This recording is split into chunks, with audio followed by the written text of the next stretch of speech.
Dear student, आज हम exercise 8.2 solve करेंगे और इसमें है question number 1, add the following polynomials. Polynomials के बारे में हमने पिछले वीडियो में लेक्चर में पढ़ा है डिटेल से कि पॉलिनोमियल क्या है।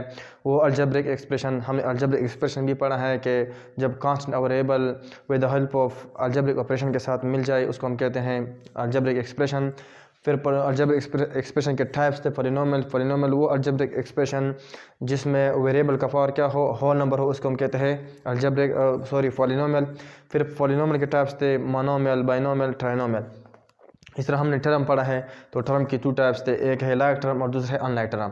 तो जब हम भी एडिशन और सब्ट्रैक्शन के नाम सुनते हैं या हम दो अलजेब्रिक एक्सप्रेशन को ऐड करते हैं तो याद रखें हमेशा हम सिर्फ लाइक टर्म को ऐड कर सकते हैं। We can not add unlike term, we always add only like term.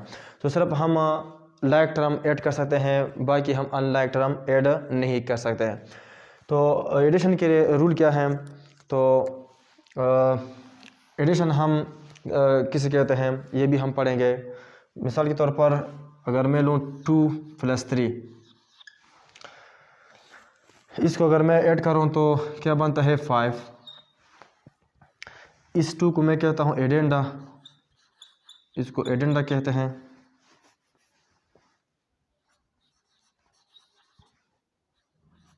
और इसको कहते हैं प्लस,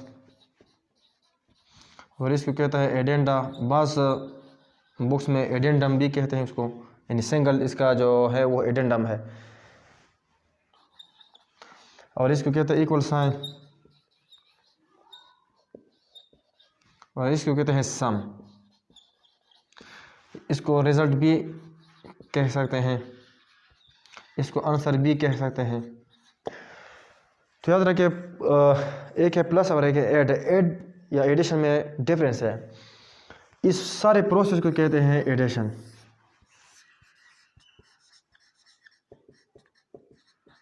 और सिर्फ इस सिंबल को कहते हैं प्लस, और जो रिज़ल्ट एडिशन के बाद आ जाता है उसको हम कहते हैं सम।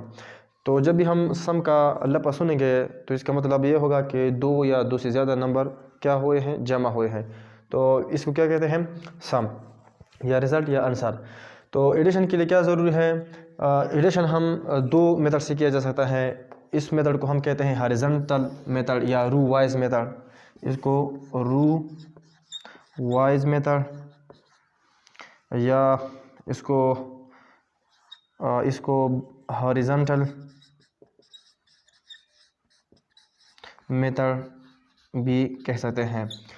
यही 2 + 3 है। अगर मैं उसको इस तरह ऐड करूँ 2 + 3 = 5, तो इसको हम कहते हैं वर्टिकल मेथड,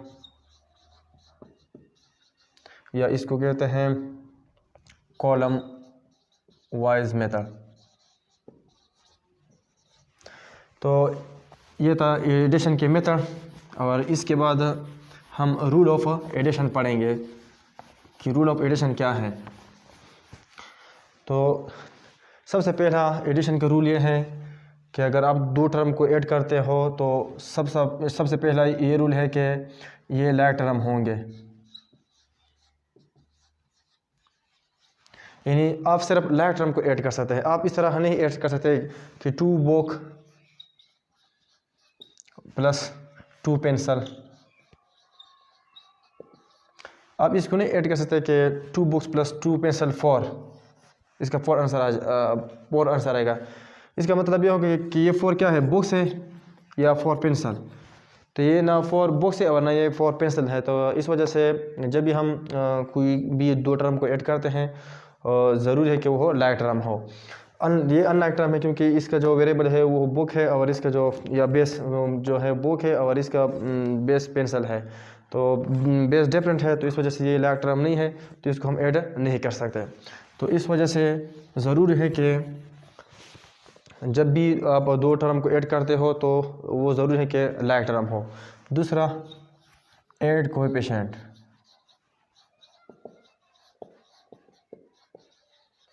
और आप क्या ऐड करेंगे, कोएफिशिएंट को ऐड करेंगे।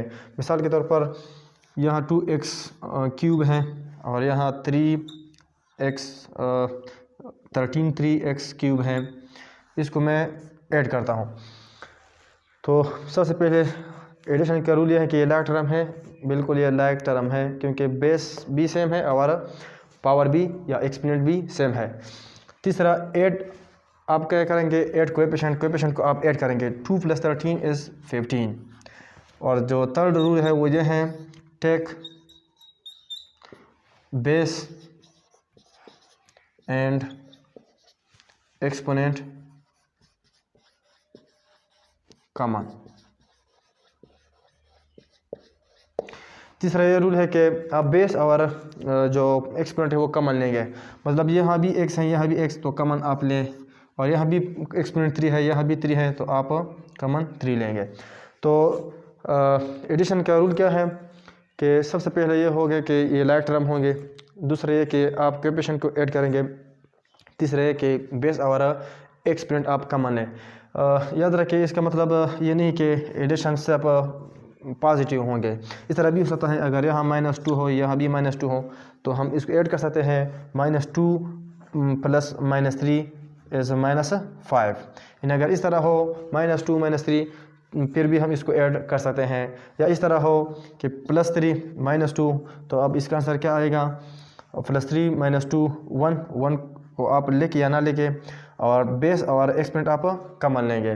तो ये जो रूल है एडिशन का है, एडिशन का रूल ये है कि लाइक टर्म होंगे, आप कोएफिशिएंट को ऐड करेंगे, और तीसरा ये कि बेस और एक्सपोनेंट आप कॉमन लेंगे। तो इस तरह यही क्वेश्चन नंबर 1 में है, ऐड द फॉलोइंग पॉलिनोमियल। तो पॉलिनोमियल के बारे में हमने पढ़ा है। इस क्वेश्चन को मैं 2 तरीक़ों से कर सकता हूँ, हॉरिजॉन्टल मेथड से भी कर सकता हूँ और वर्टिकल मेथड से भी कर सकता हूँ। तो क्वेश्चन नंबर 1 में है, ऐड द फॉलोइंग पॉलिनोमियल्स। तो इसमें जो पहला क्वेश्चन है इसको हम ऐड करेंगे। तो एडिशन के लिए ज़रूरी है कि आप क्या करें कि लाइक टर्म को लाइक टर्म के साथ लिख लें, फिर इसके बाद कोएफिशिएंट को ऐड करें और बेस और एक्सपोनेंट आप कॉमन लें। तो इस तरह क्वेश्चन नंबर 1 है। तो इसमें हम पहले अलजेब्रिक एक्सप्रेशन लेते हैं। पहला जो अलजेब्रिक एक्सप्रेशन है उसको हम लिखेंगे, फिर इसके बाद जो भी लाइक टर्म है वो हम उसके नीचे लिखेंगे। इस तरह क्वेश्चन नंबर 1 है, x² + 3x + 4, यह पहला अलजेब्रिक एक्सप्रेशन है। दूसरा अलजेब्रिक एक्सप्रेशन 3x² - x + 2 है। तो जो भी जो भी दूसरे एक्सप्रेशन में अलजेब्रिक एक्सप्रेशन में x² वाले टर्म होंगे वो हम इस x² के नीचे लिखेंगे। जो भी x वाले टर्म होंगे दूसरे अलजेब्रिक एक्सप्रेशन में वो हम 3x के नीचे लिखेंगे, और जो कांस्टेंट होंगे वो हम 4 के नीचे लिखेंगे। जिस तरह ये 3x² है तो ये हम x² के नीचे लिखेंगे। फिर -x है और फिर +2।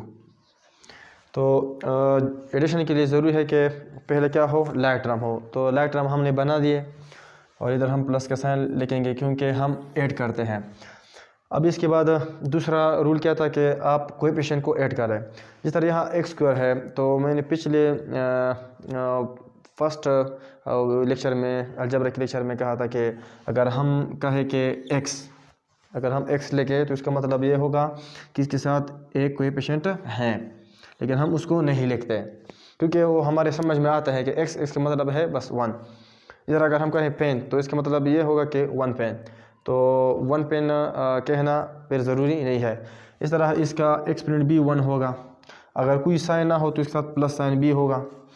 तो यही जो x है तो यह x² है तो इसका मतलब क्या होगा कि इसके साथ इसका कोएफिशिएंट क्या है, 1 है। तो 1 फिर इसके बाद हम कोएफिशिएंट को ऐड करेंगे, 1 + 3 4 और बेस और एक्सपोनेंट कॉमन लेंगे। वो क्या है, बेस x है और एक्सपोनेंट क्या है, 2 है। तो इस तरह यहाँ 1 है क्योंकि जिसके साथ कोई कोएफिशिएंट ना हो उसके साथ 1 कोएफिशिएंट हो सकता है। तो 3 से -1 3 - 1 + 2 और बेस और एक्सपोनेंट हम कॉमन लेंगे और वो है x। इधर 1 है लेकिन हम उस 1 को हम नहीं लिखते, और +4 + 2 + 6। तो ये इसका क्या है, एडिशन है, ये इसका क्या है, सम है। तो इसको हमने ऐड किया। इस तरह क्वेश्चन नंबर 2 क्वेश्चन नंबर 2 में है 3x³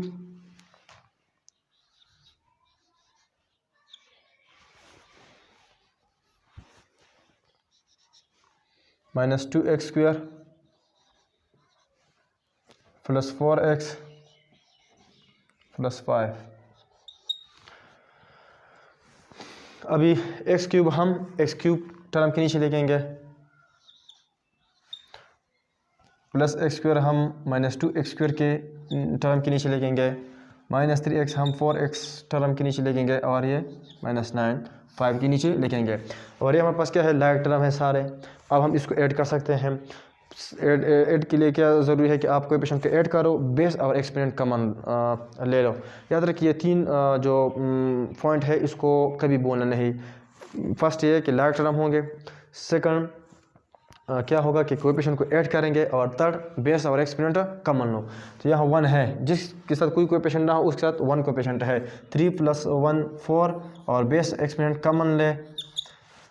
-2 प्लस यहाँ 1 है, -2 + 1 -1 1 को ना लिखो और बेस और एक्सपोनेंट को कॉमन लो। +4 -3 +1 को मत लिखो और लिख लो, या अगर आप इधर लिख ली भी तो कोई बात नहीं। और बेस और एक्सपोनेंट को क्या लो, कॉमन लो। और अगर ना लिख लो फिर भी कोई मतलब है कि इसमें कोई खर्च नहीं है। +5 - 9 तो क्या बनता है, -4। तो ये इसका क्या था, इसको हमने क्या किया, ऐड किया। यहाँ प्लस का साइन लिख लो सारों के लिए। इस तरह क्वेश्चन नंबर 3 इसमें है -x + 5x² + 4 10 - x + 2x² + 4x² - 3x + 5। इसमें सबसे जो हाईएस्ट डिग्री है वो क्या है, 5x² है। तो आप इधर लिख लो 5x² फर्स्ट,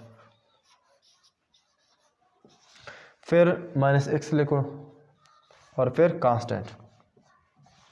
फिर इधर 10 है तो 10 4 के नीचे लिखेंगे, -x है तो वो -x के नीचे लिखेंगे, और +2x² + 5x² के नीचे लिखेंगे। इस तरह 4x² है तो 2x² के नीचे लिखेंगे, -3x x के नीचे लिखेंगे और +5 लिखेंगे। यहाँ +10 है तो यहाँ पर हम +10 लिखेंगे। अब हम इसको क्या करेंगे, ऐड करेंगे। तो कोएफिशिएंट को क्या कर, लाइक टर्म है। अब कोएफिशिएंट को ऐड करो और बेस एक्सपोनेंट को कॉमन लो। 5 + 2 7 7 + 4 11 और बेस एक्सपोनेंट कॉमन ले लो। -1 क्योंकि इधर कोएफिशिएंट 1 है, -1 - 1 -2 -2 -3 -5 और बेस एक्सपोनेंट को कॉमन लो। यहाँ एक्सपोनेंट 1 है लेकिन उसको ना लिख लो। +4 + 10 14 14 + 5 +19। तो इसे क्या है, इसको हमने क्या किया, ऐड किया। इस तरह क्वेश्चन नंबर 4 में है 4y + 2 - 3y² + 2y³ 4y³ - 5y² + 7 + 2y² - 5। इसमें सबसे हाईएस्ट पावर क्या है, 2y³ है। तो आप इधर लिख लो 2y³, और फिर y² वाला लिख लो, फिर +4y और फिर +2। याद रखिए इधर 4y था, प्लस साइन था, लेकिन इधर हमने प्लस साइन को शो नहीं कहता। अब जब हम इधर लिखते हैं तो हमने प्लस साइन का साइन शो किया। आप ये सोचेंगे कि क्यों इस तरह हमने किया। देखो अगर इधर हम +4 का साइन ना लिखेंगे तो फिर ये तो इसके साथ मल्टीप्लाई होगा, और ये इसके साथ मल्टीप्लाई नहीं है, ये इसका क्या है, ऐड है। तो इस वजह से इधर हम प्लस साइन पर लिखेंगे। अगर 4y हैं इस तरह तो इसका मतलब प्लस है। अगर आप ना लिख रहे कोई बात नहीं। अगर इसका दूसरा टर्म हो तो फिर आप ज़रूर प्लस लिखेंगे। अगर नहीं लिखेंगे तो फिर इसका मतलब ये होगा कि आपस में क्या है, मल्टीप्लाई हुए हैं। तो इस वजह से इधर हमने +4y लिख लिया। फिर दूसरे एक्सप्रेशन, अलजेब्रिक एक्सप्रेशन में 4y³ 2y³ के नीचे लिखेंगे, क्योंकि एडिशन के लिए ज़रूरी है कि आप लाइक टर्म बनाएं। फिर -5y² 3y² के टर्म के नीचे लिखेंगे, क्योंकि हम एडिशन करते हैं और एडिशन के लिए ज़रूरी है कि लाइक टर्म हो। इस तरह +7 हम 2 के नीचे लिखेंगे। +7 मैंने इधर नहीं लिखा, क्यों? क्योंकि +7 कांस्टेंट है और कांस्टेंट आपस में क्या है, लाइक टर्म है, इस वजह से। फिर +2² है तो +2² हम इधर लिखेंगे क्योंकि बेस भी सेम है और एक्सपोनेंट भी सेम है और ये लाइक टर्म है। हम एडिशन करते हैं और एडिशन के लिए ज़रूरी है कि लाइक टर्म हो, और लाइक टर्म का मतलब यह है कि बेस और एक्सपोनेंट सेम हो। -5 7 के नीचे लिखेंगे और अब हम इसको क्या करेंगे, ऐड करेंगे। तो एडिशन के लिए ज़रूरी है बस लाइक टर्म हो और इसके बाद कोएफिशिएंट को ऐड करो और बेस एक्सपोनेंट कॉमन लो। 2 + 4 6, बेस y है और एक्सपोनेंट 3 है, इसको कॉमन ले। -3 - 5 -8, -3 - 5 को ऐड करेंगे तो -8 होगा। -8 से +2 सब्ट्रैक्ट -8 के साथ अगर आप +2 ऐड करें तो फिर ये क्या बनेगा, -6 y² बनेगा। यानी मतलब है कि बेस और एक्सपोनेंट कॉमन लेंगे। +2 + 7 9 से -5 सब्ट्रैक्ट हो जाए तो +4। तो ये से क्या है, आंसर है। इस तरह क्वेश्चन नंबर 5। क्वेश्चन नंबर 5 में है φ + 2q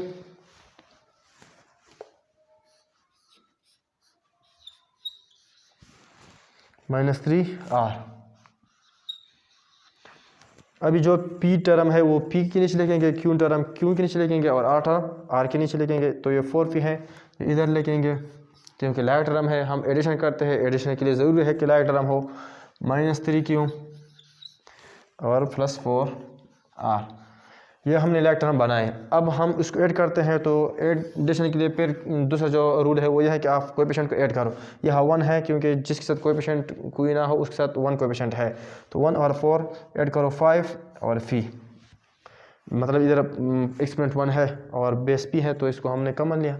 +2 -3 -1 1 ना लिखो और बेस और एक्सपोनेंट क्या लो, कॉमन लो। -3 + 4 तो 1 बनता है, 1 ना लिख लो और r को लिख लो क्योंकि r के साथ 1 भी है, इधर कोएफिशिएंट एक्सपोनेंट और बेस क्या है, r है। तो ये इसका क्या था, हमने इसको क्या